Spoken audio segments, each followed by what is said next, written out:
हर हर महादेव दोस्तों। आशा है आप सब बहुत अच्छे होंगे। आप सबका स्वागत है। तो दोस्तों, जैसा कि हम सब ये राइड की सीरीज कर रहे थे, तो पिछले कल हमने धामी फायरिंग ट्रेजेडी के बारे में जाना था। तो आज हम सब कुनिहार स्ट्रगल और रामपुर बुशहर मूवमेंट, इन दो मूवमेंट्स के बारे में जानेंगे और इनमें जो भी इम्पोर्टेंट क्वेश्चन आते हैं एग्जाम में वो सब डिस्कस करेंगे। सबसे पहले आइए शुरू करते हैं कुनिहार स्ट्रगल। कुनिहार स्ट्रगल जो है ये हुई थी कुनिहार राज्य में। और ये कुनिहार राज्य एक 7 स्क्वायर किलोमीटर एरिया का राज्य रियासत थी कुनिहार, जिसका कि राजा कौन था? इसका राजा था हरदेव सिंह। यहाँ सबसे पहले जो आंदोलन हुआ था 1920 में हुआ था, जो राजा के जो मतलब माल एडमिनिस्ट्रेशन के खिलाफ लोगों ने बहुत विद्रोह किया था।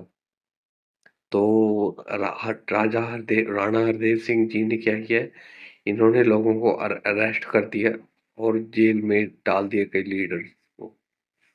उसके बाद 1928 में जब ये जो लीडर से ये फ्री हुए, तो ये इकट्ठा होना शुरू हो गए और मतलब सब इकट्ठा हो गए, कई रणनीतियां बनाते थे।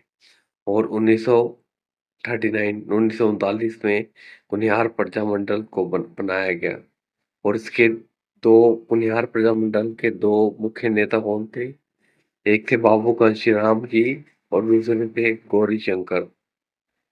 इसके बाद 13 जून 1939 को कुनिहार का जो राजा था, उसने इस प्रजामंडल को इलीगल वो कर दिया, डिक्लेयर।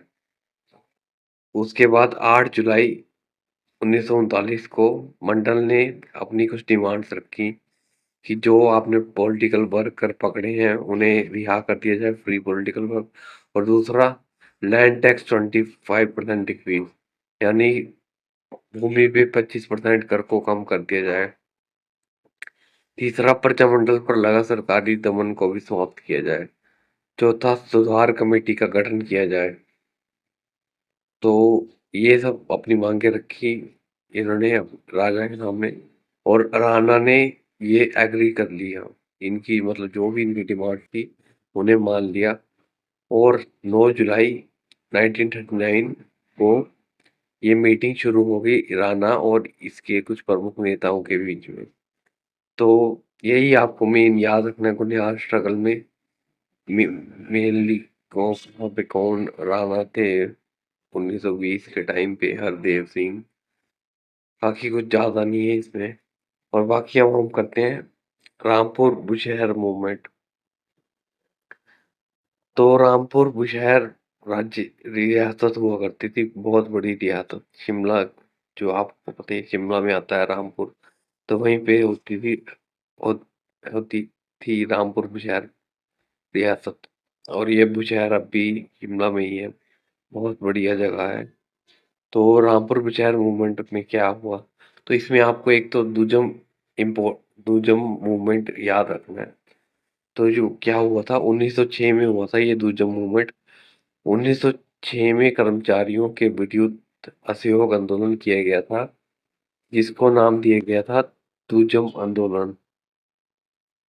और जो पंडित पदम जी थे उन्होंने रीत, जिसमें महिलाओं की खरीद फरोख्त हुआ करती थी, उसके विरुद्ध आवाज उठाई थी।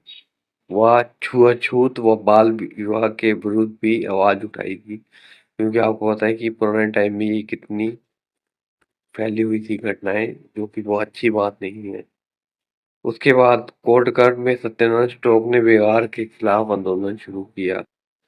कोटगढ़ जैसे ही जानते हैं आप, सत्यनारायण स्टोक ने वहां पे बेकार, यानी कि बिना बिना पैसों के काम करवाना, ये प्रथा, इसका भी विरोध किया।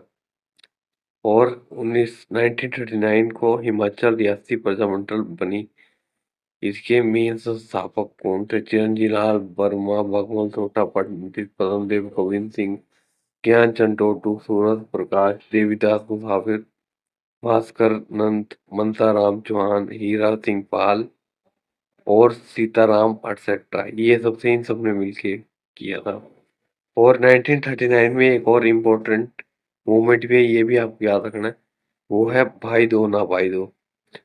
ये आपको याद रखना है, भाई दो मूवमेंट किसकी एक्सटेंशन थी? ये थी सिविल डिसोबीडियंस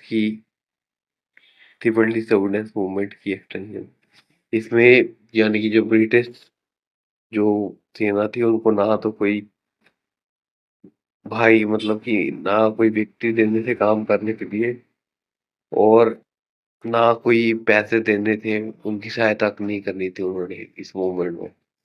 तो ये था भाई दो ना भाई दो मूवमेंट, और ये 1939 में हुआ था।